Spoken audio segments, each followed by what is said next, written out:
With respect to count 6 of indictment 307487, we, the jury, find the defendant, Janet Elaine Hinds, not guilty.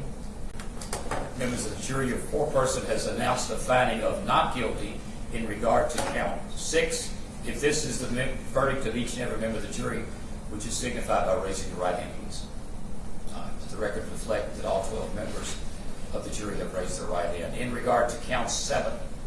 With respect to count 7 of indictment 307487, we, the jury, find the defendant, Janet Elaine Hinds, guilty of speeding.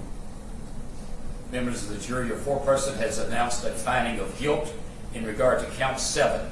If this is the verdict of each and every member of the jury, would you signify by raising your right hand, please? The record reflect that all 7 jurors have raised their right hand.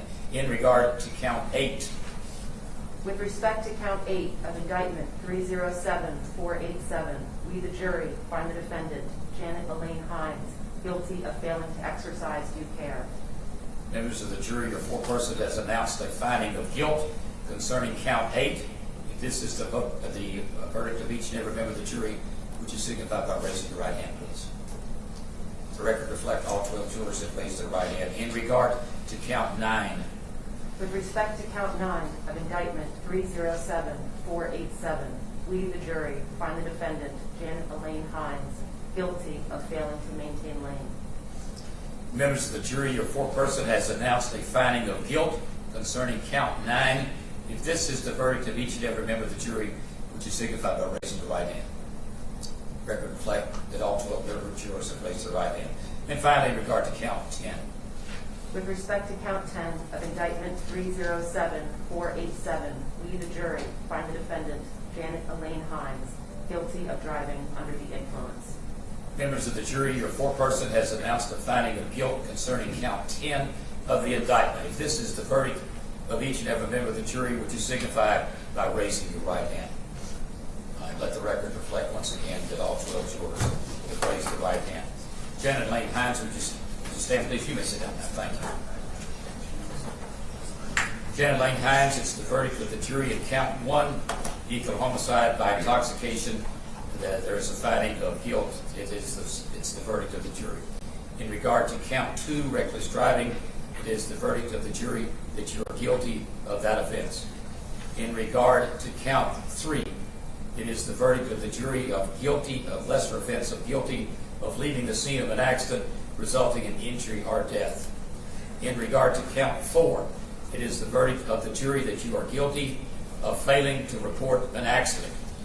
In regard to count 5, it is the verdict of the jury that they have reached a finding of not guilty concerning the offense of failing to render aid. In regard to count 6, it is the verdict of the jury that you are not guilty in regard to violating the traffic control device. In regard to count 7, it is the verdict of the jury that you are guilty of speeding. In regard to count 8, it is the verdict of the jury that you are found guilty of failing to exercise due care. In regard to count 9, it is the verdict of the jury that you are guilty of failing to maintain a lane. In regard to count 10, it is the verdict of the jury that you are guilty of driving under the influence. You may have a seat, please. A sentencing hearing will be set momentarily. Members of the jury, I thank you. Everyone thanks you for your hard work and your attention to this case. I think it's probably apparent to everybody that it was necessary that you come from Davidson County for people who have absolutely no knowledge of the case, and you've done that, and you've listened to the case, and you've rendered verdicts in all 10 counts. Thank you for your hard work. Thank you for being here. I'll excuse you momentarily, but let me tell you this. In Tennessee, people may want to talk to you about your verdicts. You are free to talk to people if you so desire. You're also free not to talk to people if you so desire. So with that, I'm going to let you be excused to the jury room. Thank you for your work, and thank you for coming to Hamilton County in regard to this case. All right.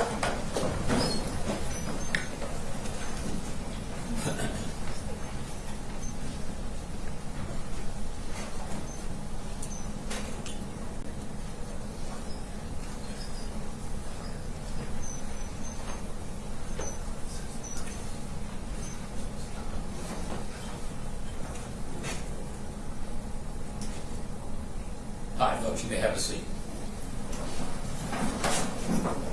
Mr. McGowan, Ms. Chalk, we will order a pre-sentence investigative report from Ms. Hinds, and then we will set a sentencing hearing. Should be within 45 days. Now, we are at September 25, so let's look at the docket and see when this can be held. And then we will discuss other issues at this time. So September 25, 30 days would be October 25. So sometimes between that date and the 1st of November. Lawyers, if you will give me some dates, we will look at a thing and also order the pre-sentence investigative report. Monday, October 25 would be almost exactly 25 days. It could be done on that day. It could be done and probably preferably on November 1, a Monday, which is Mr. Kingston. We have a homicide trial set for October 20, the week of October 25th in the second division. Okay. So we prefer the 1st of November if possible. For Mr. McGowan, sir. Judge, I have a vehicular homicide starting on the 2nd of November, but we can do the 1st. If that's all right with all lawyers, if that's all right? All right, now we're going to order the pre-sentence investigative report, and the Shannon Hinds sentencing hearing will be held on November 1, 2021 at 9 a.m. All right, and Ms. Hinds, you can talk to certainly your lawyers about the pre-sentence investigative report that I have ordered. All right, does anyone want to be heard concerning bond? Anybody, Mr. Kingston? Judge, it's not an automatic revocation on the conviction of the B felony, but there's an issue about the statement requested her bond be revoked. It's not based on And Mr. McGowan, let me hear from you, sir. Judge, I would just indicate that throughout this process, she has continued to participate at peer pressure court date. It's not automatic, Judge, and we would just ask that she be able to remain on bond in view of what the mandatory sentencing provisions are. This will be an opportunity for her to resolve. And strangely enough, both lawyers have mentioned the automatic revocation. The vehicular homicide by way of intoxication is not one of the Class B felonies that's mentioned. I referred back to TCA 40-11-113, B 40-26-102, F 40-35-116. It lists enumerated cases, and strangely enough, most of the other cases under 40-35-303 are automatic revocations upon the jury returning a verdict. But this is not one of them. So, Mr. Kingston, Mr. McGowan, you're right. There has been large bonds set throughout this case. At this point in time, I'm not going to change the bond, but there is a substantial property bond that we heard of later, and a bond concerning the monitoring and house arrest. I want to make sure that all those provisions are in effect right now. So I think Ms. Hinds will have to go into custody to make sure that those things are in effect. So as soon as those are in effect, she may remain on bond under those same guidelines until the sentencing hearing, the 1st of November.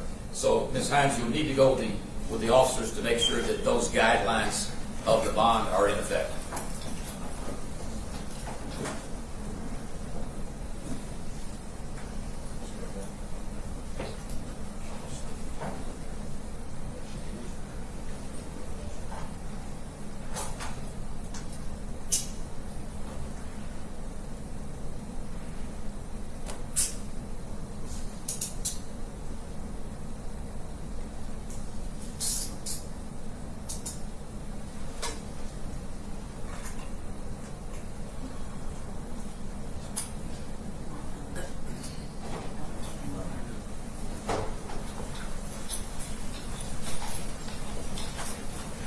I have signed something for the workhouse that, assuming that those things are in place, that you could be released on those bonds.